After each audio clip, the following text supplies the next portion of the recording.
So today we're talking about boutique bass picks. This is something that, to be honest, I've spent a lot of time on. I've spent a lot of mental energy on. I've spent way too much money on.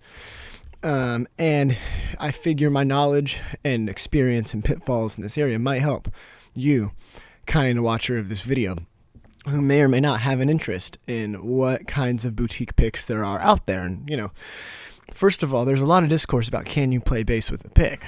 That we're not even addressing that in this video. That's a whole other philosophical debate that, to be honest, I'm just not trying to get into. Today is if you're, assuming that you fall in the category of you're allowed to play bass with a pick, which is where I land, you'll be presented with a lot of options. Now, I looked up on YouTube just bass picks, and I wasn't surprised, but I was slightly astonished to see no conversations about expensive picks on bass. I scrolled for a while, probably through 20 or 25 posts, and didn't see anyone talking about blue chips or V picks, stuff like that. But in the context of bass, it was almost entirely these Dunlops. Legitimately, 5 of the videos just had pictures of these in the opening thing, and more or less. Let's talk about it. I use these a lot. These are the Dunlop Tordex picks. These are the two I use the most. 0.73 and 0.60 millimeters. But there's a whole lot of other options out there for bass. And depending on what you're looking for, you might want to grab a different kind of pick. So we're going to look at a couple of those sounds today, why I would reach for something thicker, bigger, more expensive maybe, rather than something like a Dunlop or a... I have these star picks as well. I like these. I have these on my keychain. So starting off, just so you can hear it. Here's a bass.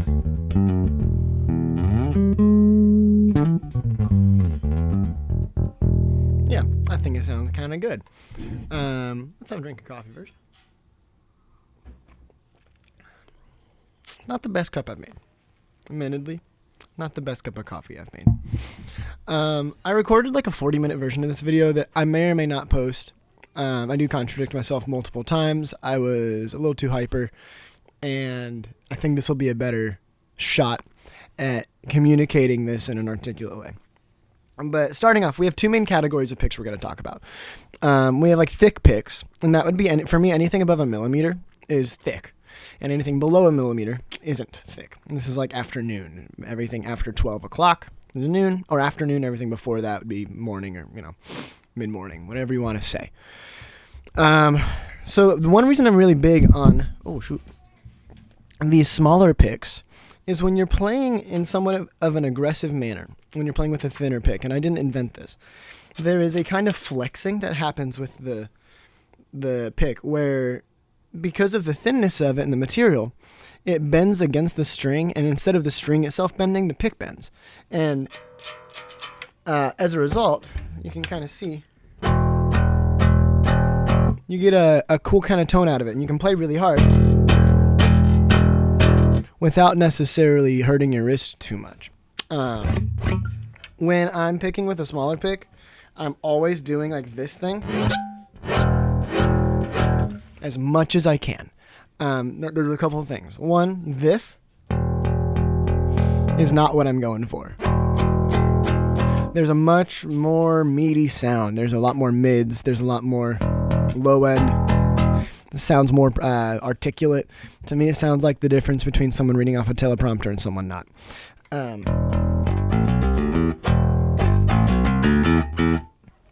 There's a big difference to me. This is the orange one, the 0.6. When I'm playing with thinner picks, that's kind of the approach I'm going for. I'm using overdrive probably. I'm probably going for more aggressive sounds, and I'm probably playing a lot harder. But as we get into more boutique picks and the thicker pick thing, I have a couple points that I want to make. First of all, if there are people out there making thin picks that are also of the same kind of quality and status, I don't know, price, as blue chips but are thin, hit me up, because ultimately I like thick picks, but I use thin picks most of the time. For probably 80% of my playing on bass, I'm reaching for thinner picks. And I'd love to have something that lasts for a while. The Dunlops, the edge wears out, and I kind of view these as somewhat disposable, but something like a blue chip or a gravity pick, more or less, I developed some attachment to. Okay, but this would be like the first and only other thin pick within the category. But we have these are the Dunlop Prime Tones. And these are kind of going after the blue chip thing. And if you're unfamiliar with blue chips, they make really nice, expensive guitar picks. Yeah, go check them out. So looking at this is 0.96. This is right on the edge of what I would consider maybe a little too thick to use for certain genres, and maybe a little too thin to use for certain things. But I like this pick a lot. I'll use this for like average, everyday bassing. So the two sounds I'm going for, I already demonstrated earlier the like aggressive thing. When I'm using a thicker pick, I'm going to be palm muting more.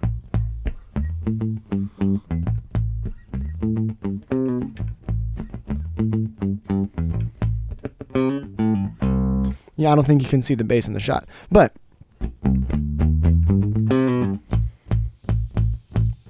I like thick picks for that. With thinner picks, you can still get that. And there's a nice kind of warmth and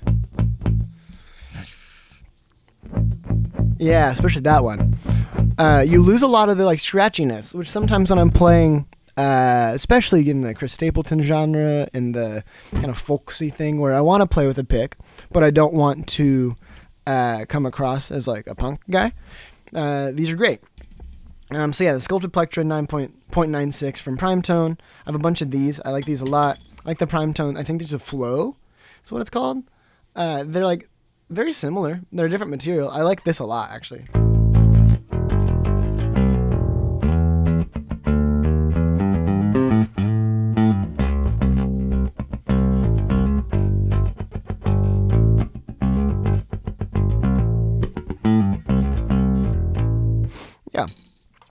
Yeah, so beginning our foray into these picks, those Dunlops, we have a couple different shapes. We have the standard guitar plectrum shape, and then these kind of thicker, wider boys. And I like these a lot for like strumming instruments. So when I'm playing acoustic guitar, I'll actually use these quite a bit.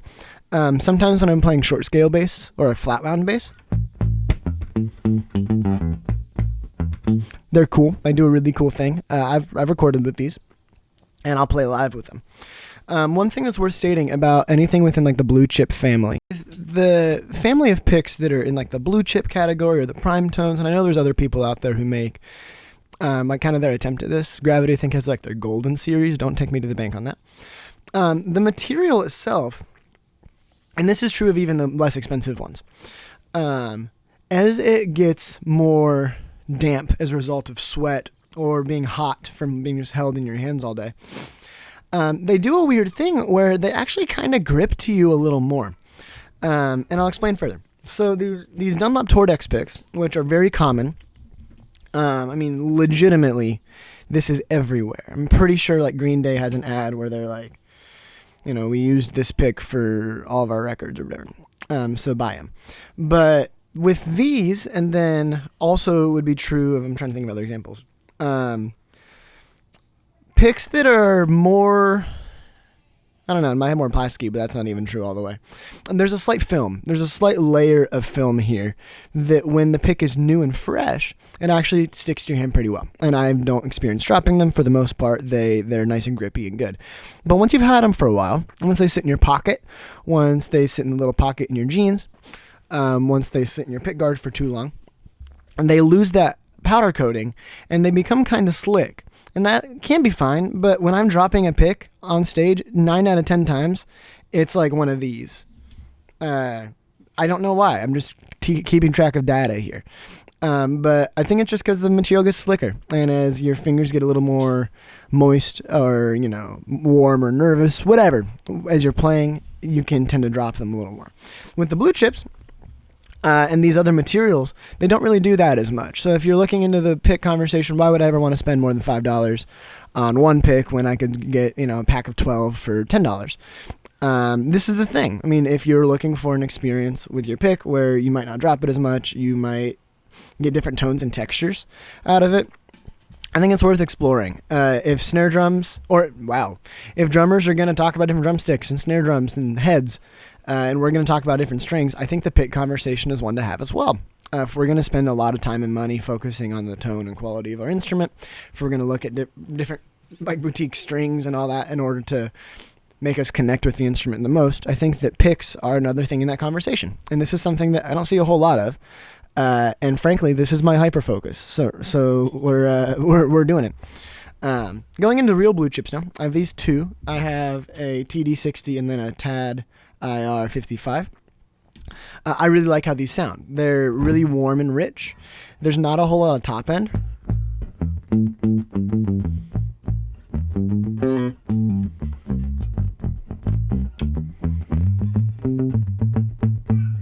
Yeah, versus something thinner.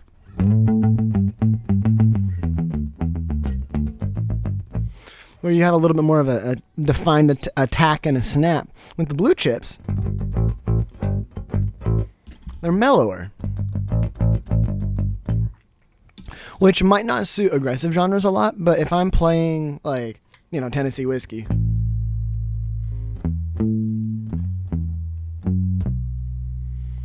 I think it's perfect.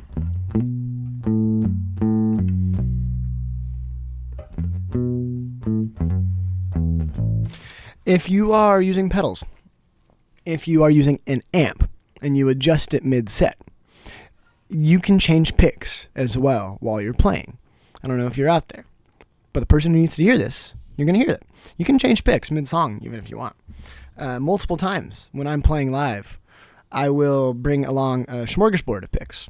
I'll usually bring at least one blue chip, a bunch of these tiny little guys. I might bring along a prime tone. I might bring along this guy, which we'll get to in a second.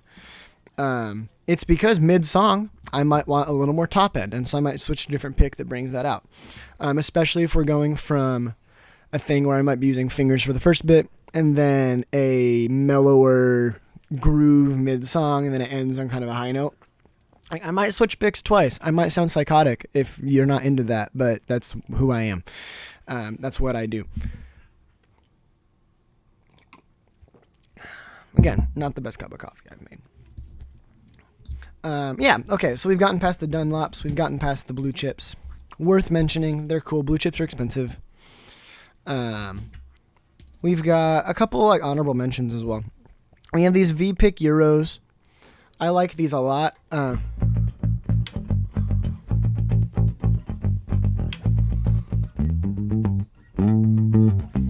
kind of in an in-between spot for me. Since they have this nice little point, they have a nice defined attack and front end of the note, but there's this kind of clacky thing. I'm not sure if it comes through. You're hearing the DI. But as I'm playing it, it's just they're not quite big enough in regards to the amount of material for my fingers to hold, not the thickness of the pick. I'll use it. Passable. It's great. It's fantastic. For bass, these aren't my favorite. For guitar, I like them a lot. I have a couple of those here. These are essentially just all the picks that I keep around on my desk floating. It's in the prime tone. A couple left. These Dragon Heart picks. These are really cool. These are worth mentioning. I have a couple of these. I remember these being really big about a decade ago. I don't see much press about them now. I'm not even sure if they still exist. But this is a Dragon Heart pick. They have these 3 different edges. They have this more typical edge for guitar playing. They have this edge for shredding, and then this edge for strumming. And I like how they sound. They're thick.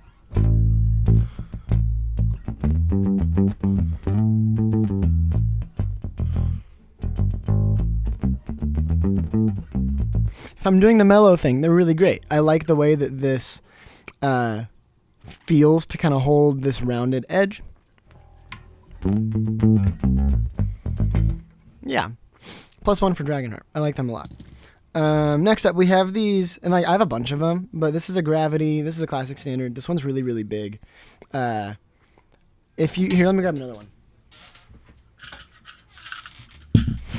If you've purchased a guitar pedal from any number of brands, you probably have a Gravity pick. I have this Greer Amps one. I have a JHS one. They're cool. I use these.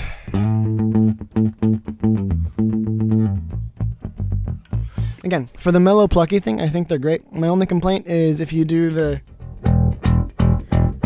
a more aggressive player, they do wear out over time.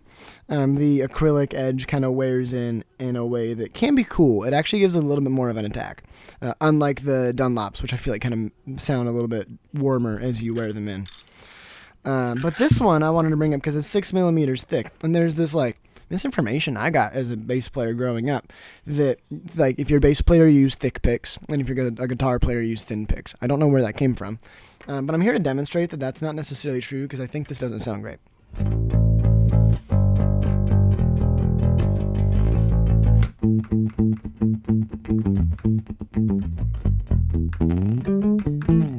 And it's kind of it's its own thing. I don't like it a lot. I didn't even buy this pick though. I stole it from a friend. So, but yeah, it doesn't have much attack to it. I'm sure I'd like it more on guitar, but like I'm not a big thick pick guy. Like for me, thickest I'll go is 3 mil. Like and even that's a lot. Cool. And then last up that I wanted to mention within like the firm conversation of stuff you should go buy right now is these Bog Street picks. This is, I'm trying to find if there's a model on it. Nah, there's not. I really like these. And with one key thing, they have this little hole in the middle where, depending on how you're holding it, your fingers will touch.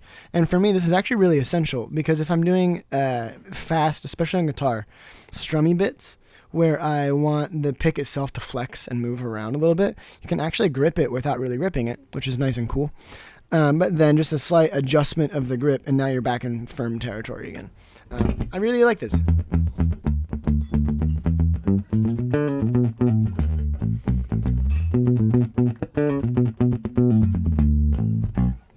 Yeah, I like them quite a bit. They also have this thinner side for plucking or for strumming.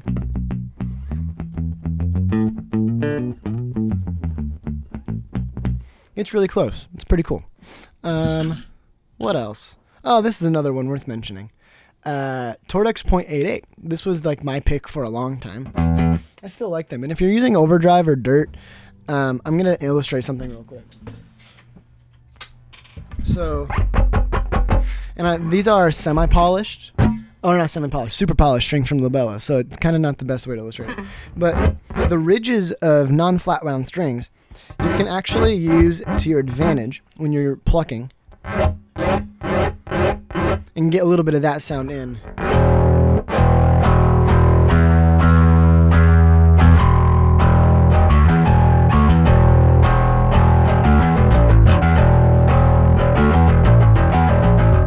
Like you can actually get a little bit more extra beef out of it versus like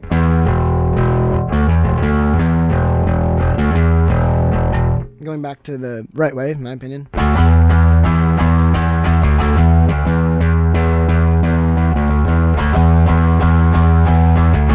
It's almost like turning on another game stage, kind of. And that's you can do that with any pick thinner than like 2 mil. Like as long as it can kind of slide in the ridges of your strings, you're fine. Yeah, that's pretty much it. Last couple honorable mentions. This big weird pick, I don't know where I got it. I got it from, or I actually do remember where I got it. It was from Center Stage Guitars in Noblesville, Indiana. I've used it a lot, so it's kind of worn in.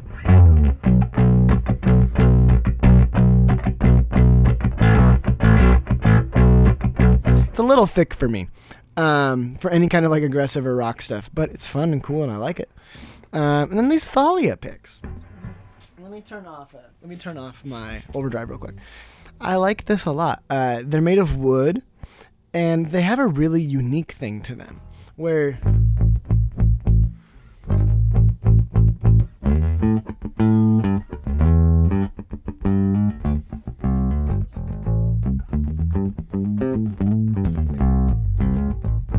I don't know. It's got a unique thing to it. It isn't super bright, but it also still has definition and clarity.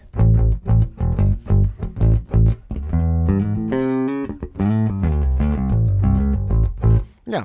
Anyway, that's like the main kind of assortment of weird random picks I'm using on a regular basis. When I'm showing up to a gig where I know I'm playing pick, where it's cover band, and I'm playing 4 hours of music, and I'm probably covering a vast array of genres, I will show up with, and this is my loadout, 2 or more orange Dunlops, at least 1 or 2 yellow Dunlops, the blue chip, the TD60, the Bog Street, and the Flow are typically what I'm taking out with me.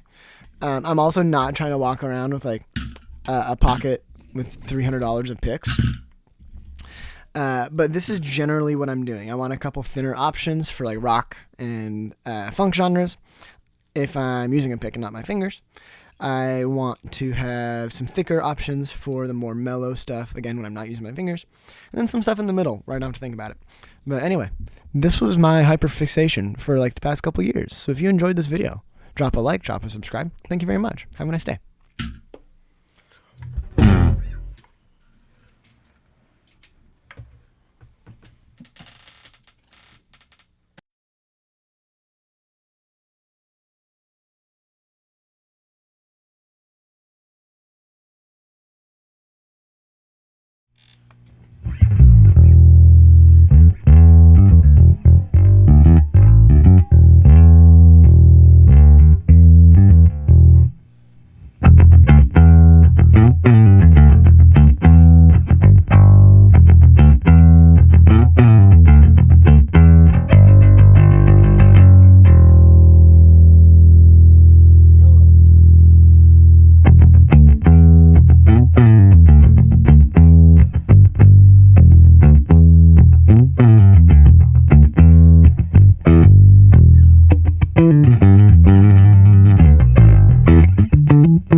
Technically green, Tortex, 598.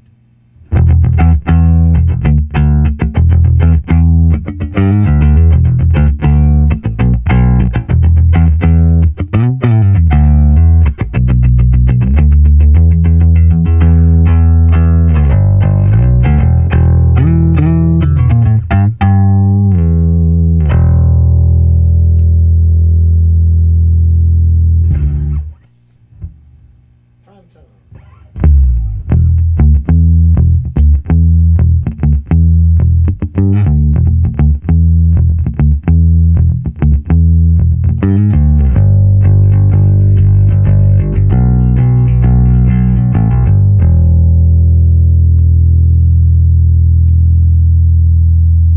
Also a prime tone, 0.96.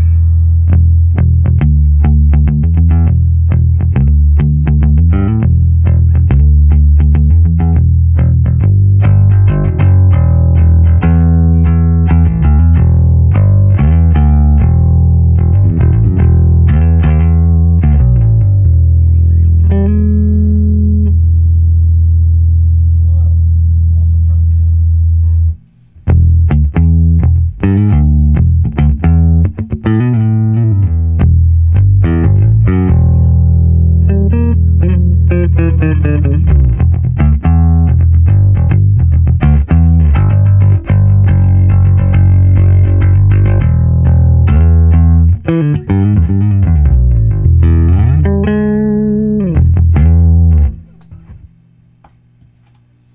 Bog Street.